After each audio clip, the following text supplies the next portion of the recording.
Alright guys, just a short update. Today is January 29th in the afternoon. I think it's 3:07. So I'm almost fairly complete with the main shaft cleanup. Just a few more gears to go. I got one there on the dowel setup.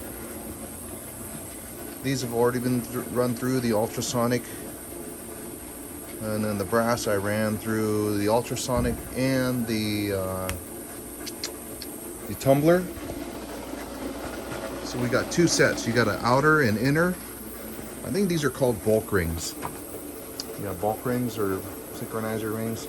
I got to look it up in the manual. But the bigger one of the two that you see there, that is the outer. And then this middle piece gets sandwiched in here. And then the inner is a smaller one. And there's two sets of them.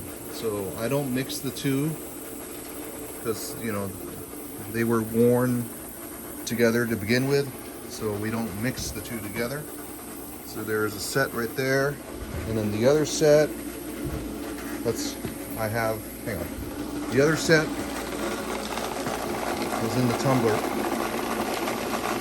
The bigger of the two, the bigger outer is right in here, and then the one that's to follow is right here. So these were in a set when I took them apart, so we like to keep it that way when we do cleaning and stuff. And then of course there's your middle piece in there. Middle piece, come on, focus. And then the outer ring. I think this is the shifting ring, because it has the thing in it. Let's see if I can get a better angle there. Yeah, the shifting ring. And then the keys. More on this later. I'll explain how to identify the keys and where they go in. They go inside the grooves here, and they're set at predetermined spaces. And I like how Nissan made this.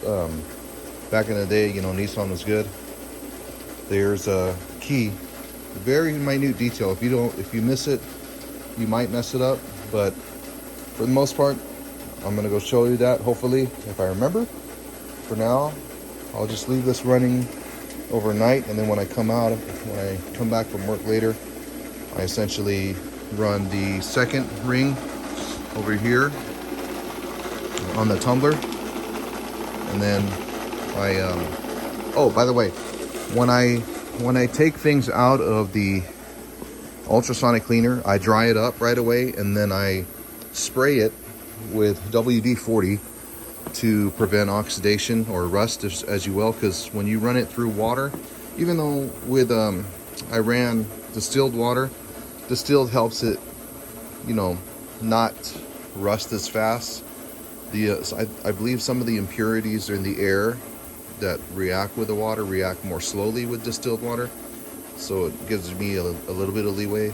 But once I run it through the ultrasonic, dry it up, spray WD-40 on it, and I just let it sit there until it's ready for assembly, of course.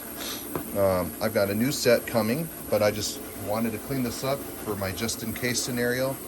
You know, especially nowadays, we don't know with the supply chain and whatnot. And then I'm also going to finish up on this main shaft. I'm going to clean that up, probably dip it in chem dip, or maybe just run degreaser or brake clean through it. More importantly, I want to clean that channel, the inside. Even though it is hollow, it does have a purpose or function. Oil does run through it. No pressure, it's just oil flow. And if I can find, there's a hole. It's essentially an oil gallery that lubricates the, come on, focus. It lubricates the parts as it's in commission. Yeah, no pump. It's just oil that allowed how do you word that? Flow, basically, basic flow. All right, guys, catch you later.